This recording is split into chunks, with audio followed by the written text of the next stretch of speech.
तो hello friends, welcome to my new video. तो guys, आज हम class 10th chapter 1 chemical reactions and equations के इंटेक्स क्वेश्चन एक्सप्लेन करने वाले हैं। सॉल्व तो यहाँ पर करे हुए हैं, हम एक्सप्लेन करेंगे इसे। ये पेज नंबर 6 के इंटेक्स क्वेश्चंस हैं, तो इसे हम एक्सप्लेन करेंगे बहुत ही अच्छे तरीके से। तो बहुत ही मज़े आने वाला है वीडियो में। वीडियो को शुरू करते हैं। तो यहाँ पर first question, Why should a magnesium ribbon be cleaned before burning in air? तो हमने फर्स्ट पार्ट में एक एक्टिविटी को बताया था जिसमें मैग्नीशियम रिबन को जलाने से पहले उसे सैंड पेपर से रब करना पड़ा था। तो उसी पर ही एक क्वेश्चन आया है कि उसे रब क्यों करना पड़ता है आखिर जलाने से पहले। तो फिर उसे जलाने से पहले रब इसलिए कराया जाता है क्योंकि मैग्नीशियम एक बहुत ही रिएक्टिव मैटर होता है। के ऐसे हम रख दें, उसके बाद एक लेयरिंग आ जाती है ऑक्सीजन की। तो फिर वो जो लेयरिंग होती है वो मैग्नीशियम रिबन को ज़्यादा अच्छे जलने नहीं देती है, अच्छे से जल नहीं पाता है मैग्नीशियम रिबन। तो सैंड पेपर से हम उसे रब करते हैं तो फिर वो लेयर हट जाती है, उससे बहुत ही अच्छे से मैग्नीशियम रिबन बर्न हो जाता है। तो वैसे यहीं पर ही इसके पूरा आंसर है। वैसे तो आपको आंसर खुद ही बना के लिखने चाहिए, लेकिन आपको अगर ज़्यादा दिक्कत हो रही है, आप नहीं लिख पा रहे हैं, तो फिर आप यहाँ पर से भी लिख सकते हैं। ये NCERT की ऑफिशियल वेबसाइट से हमने इसके सॉल्यूशंस निकाले थे। तो यहाँ पर आप समझ ही गए होंगे कि मैग्नीशियम रिबन को क्लीन क्यों करा जाता है, रब क्यों करा जाता है सैंड पेपर से। तो हम आते हैं नेक्स्ट क्वेश्चन पर। यहाँ पर कुछ right a balanced equation for the following chemical reaction. तो यहाँ पर कुछ केमिकल रिएक्शंस हैं, इनके हमें बैलेंस्ड इक्वेशन लिखनी है। तो फर्स्ट है हाइड्रोजन प्लस क्लोरीन, और हाइड्रोजन क्लोराइड मिल रहा है इससे रिएक्शन होने के बाद। तो यहाँ पर इसका आंसर है, यहाँ पर देख सकते हैं आप कि हाइड्रोजन का जो गैस फॉर्म होती है वो होती है H2, जैसे कि आप यहाँ पर देख रहे हैं। क्लोराइन को लिखते हैं Cl2। यहाँ पर छोटे से लिखा है होगा आपको जी, यहाँ पर लिखी है गैस और यहाँ पर गैस। तो अब ये तो हो गया, लेकिन आपने यहाँ पर ये देखा होगा 2HCl क्यों लिखा है। तो यहाँ पर H प्लस Cl में रिएक्शन हो रही, तो H की वैलेंसी होती है 1 और Cl की भी होती है 1। तो फिर इसका 1 इधर चला जाएगा एंड इसका 1 इधर, तो फिर कोई इसमें चेंज नहीं होगा क्योंकि दोनों की वैलेंसी 1 ही 1 है। तो फिर ये हो जाएगा HCl। तो हमने यहाँ पर HCl तो लिख दिया, लेकिन यहाँ पर H2 है, यहाँ पर Cl2 है, लेकिन दूसरी साइड में यहाँ पर से 1 है दोनों चीज़ें। तो फिर इन्होंने कहा इसे बैलेंस भी करना है, तो यहाँ पर बैलेंस ऐसे करा जाएगा। तो यहाँ पर ये 2 लिखा हुआ है, यहाँ पर 2 इसके नीचे नहीं लिखा जा सकता है। यहाँ पर मान लो कि हम यहाँ पर 2 लिख दें, तो ऐसा नीचे नहीं लिखा जाता है। फॉर्मूले में हम चेंज नहीं कर सकते हैं, फॉर्मूले में हमें यहाँ पे आगे लिखना होता है। तो यहाँ पर इन्होंने HCl के आगे यहाँ पर 2 लिख दिया है, तो इसका मतलब ये पूरे के ऊपर 2 हो गया, जैसे कि H भी यहाँ पर 2 हो गए और Cl भी यहाँ पर 2 हो गए। तो अब ये बैलेंस्ड है, जैसा कि आप देख सकते हैं। H यहाँ पर 2, यहाँ पर भी 2, Cl यहाँ पर 2 और यहाँ पर भी 2। तो उम्मीद है आप समझ गए होंगे ये वाला भी सॉल्यूशन। नेक्स्ट नीचे आते हैं। तो यहाँ पर barium chloride plus aluminium sulphate reaction होने के बाद हमें प्रोडक्ट मिलता है barium sulphate plus aluminium chloride. तो यहाँ पर BaCl2 लिखा है। तो अभी आप इसे थोड़ा इग्नोर करिएगा, जैसे कि यहाँ पर 3 लिखा है, यहाँ पर 3 लिखा है। ये बैलेंस होने के बाद की बात है, लेकिन हम यहाँ से शुरू से एक्सप्लेन कर रहे हैं। तो फिर आप अभी इन दोनों नंबर्स के मत देखिए, बाद में हम दिखाएंगे। तो यहाँ पर वैलेंसी से यहाँ पर हम करते हैं। तो यहाँ पर BaCl2, ये की जो वैलेंसी होती है वो होती है 2, और जो Cl की वैलेंसी होती है 1। तो आप अभी अपने पिछले क्वेश्चन में भी देखा था, जो इसकी वैलेंसी होती है वो होती है इससे मल्टीप्लाई, और जो 2 होगा वो होगा Cl से मल्टीप्लाई। तो इसी तरीके से यहाँ पर आ गया है BaCl2।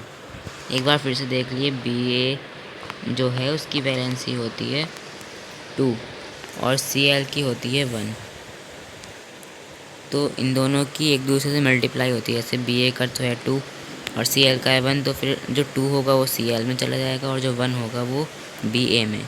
तो यहीं पर इसी तरीके से करा गया है BaCl2। नेक्स्ट है Al2SO4 होल थ्राइस। तो यहाँ पर ये ऐसे करा गया है, यहाँ पर एलुमिनियम की वैलेंसी है 3 और SO4 की वैलेंसी है 2। तो आपको अब तो बिल्कुल समझ में आ गया हो कि ये दोनों एक्सचेंज हो जाते हैं, 3 हो जाएगा SO4 में, 2 चला जाएगा Al में। तो इसी तरीके से यहाँ पर लिखा है Al2SO4 और ब्रैकेट लगा के होल में लिख दिया है नीचे 3। तो आपको ये भी समझ में आ गया होगा। और साथ में यहाँ पर इसकी स्टेट्स भी लिखी गई हैं, जैसे यहाँ पर ऊपर आपने देखा जी ऐसे तरीके से सब लिखे हुए हैं। नेक्स्ट है BaSO4। तो यहाँ पर इन दोनों की जो वैलेंसी होती है वो होती है 2, इसी तरीके से यहाँ पर सिर्फ BaSO4 लिखा हुआ है। नेक्स्ट है 2AlCl3। जो यहाँ पर Al की जो वैलेंसी है वो होती है 3 और जो Cl की वैलेंसी होती है 1। तो 1 चला जाएगा Al में और 3 चला जाएगा Cl में। तो यहाँ पर Cl में 3 आ चुका है जैसा कि आप देख सकते हैं, और Al में सिर्फ 1 है, 1 होता है तो फिर नीचे कुछ नहीं लिखा जाता है। तो उसके बाद यहाँ पर ये सब तो लिखा बन गया था यहाँ पे। तो यहाँ पर केमिकल रिएक्शंस की जो इक्वेशन है वो तो बन गई थी, लेकिन यहाँ पर इन्होंने बैलेंस करा है। तो ये जो नंबर आपको दिख रहे हैं यहाँ पर 3 और यहाँ पर 3, 2, ये बैलेंस करने के लिए यूज़ किए गए हैं। तो हमने एक वीडियो बना रखी है जिसमें हमने इक्वेशन को बैलेंस करना सिखाया है। अगर आपने वो वीडियो नहीं देखी या फिर उस वीडियो में आपको अच्छे समझ में नहीं आ पा रहा है तो नीचे आपको टेलीग्राम हमारे ग्रुप की लिंक होगी, उस पर आप पूछ सकते हैं या फिर कमेंट वगैरह कुछ भी कर सकते हैं, हम आपको बता देंगे। तो यहाँ पर नेक्स्ट है, यहाँ पर सोडियम प्लस वाटर प्रोडक्ट मिल रहा है सोडियम हाइड्रोक्साइड प्लस हाइड्रोजन। तो यहाँ पर इसका सॉल्यूशन यहाँ पर नीचे दिया गया है। तो यहाँ पर सोडियम का Na लिखा हुआ है, H2O। तो यहाँ पर एक बार फिर से देख लिए, जो ऊपर सोडियम का यहाँ पर लिखा है Na और वाटर का लिखा है H2O, और सोडियम हाइड्रोक्साइड का अब आप देख लिए कैसे होता है। सोडियम हाइड्रोक्साइड का मतलब है सोडियम हो गया Na, हाइड्रोक्साइड हो गया OH। अगर हम इन दोनों की वैलेंसीज देखें तो होती हैं 1, 1। तो कोई फ़र्क नहीं पड़ेगा क्योंकि 1 इसकी भी होती है 1 इसकी होती है, मल्टीप्लाई होगी तब भी एक ही आंसर आएगा। तो यहाँ पर NaOH यहाँ पर लिखा हुआ है क्योंकि इन दोनों की होती है 1, 1, तो कोई दिक्कत की बात नहीं है। उसके बाद यहाँ पर लिखा है H2। तो ये हाइड्रोजन को सिंपल से H2 लिखा हुआ है, ये कोई बात नहीं। तो यहाँ पर उसके बाद उन्होंने बैलेंस करा तो उसके यहाँ पर सब नंबर्स लिखे हुए हैं। हम नीचे आते हैं क्वेश्चन 3 पर। Right a balance chemical equation with state symbols for the following reactions. तो इन्होंने स्टेट्स के साथ पूछा, जैसे यहाँ पर एक्वस लिखा हुआ है और सॉलिड वगैरह। Solutions of barium chloride and sodium sulphate in water react to give insoluble barium sulphate the solution of sodium chloride. तो यहाँ पर आपको इसका सही से समझा देते हैं। यहाँ पर लिखा है बैरियम क्लोराइड। तो बैरियम क्लोराइड का यहाँ पर फॉर्मूला लिखा है BaCl2 और ये एक्वस, क्योंकि ये आपने पर देखा सॉल्यूशन है तो सॉल्यूशन का हम यहाँ पर एक्वस यूज़ करते हैं, AQ यहाँ पर लिखा हुआ है। नेक्स्ट है सोडियम सल्फेट इन वाटर। तो सोडियम सल्फेट का यहाँ पर फॉर्मूला रखा है Na2SO4 और यहाँ पे एक्वस, क्योंकि ये भी एक सॉल्यूशन है। आगे है इनसॉल्यूबल बैरियम सल्फेट। तो बैरियम सल्फेट का यहाँ पर BaSO4 लिखा है और यहाँ पर ये सॉलिड है क्योंकि ऊपर लिखा है इनसॉल्यूबल मतलब ये नहीं घुल सका किस चीज़ में, तो इसका मतलब सॉलिड ही है। यहाँ पर S लिखा हुआ है छोटे से। नेक्स्ट है यहाँ पर सॉल्यूशन ऑफ सोडियम क्लोराइड। तो यहाँ पर सोडियम क्लोराइड का सिंपल से फॉर्मूला लिखा है NaCl और यहाँ पर लिखा है एक्वस, क्योंकि ये एक सॉल्यूशन है। ओके गाइस, आपको सही से समझ में आ गया होगा। अब आते हैं नेक्स्ट। ये sodium hydroxide solution reacts with hydrochloric acid solution to produce sodium chloride solution and water.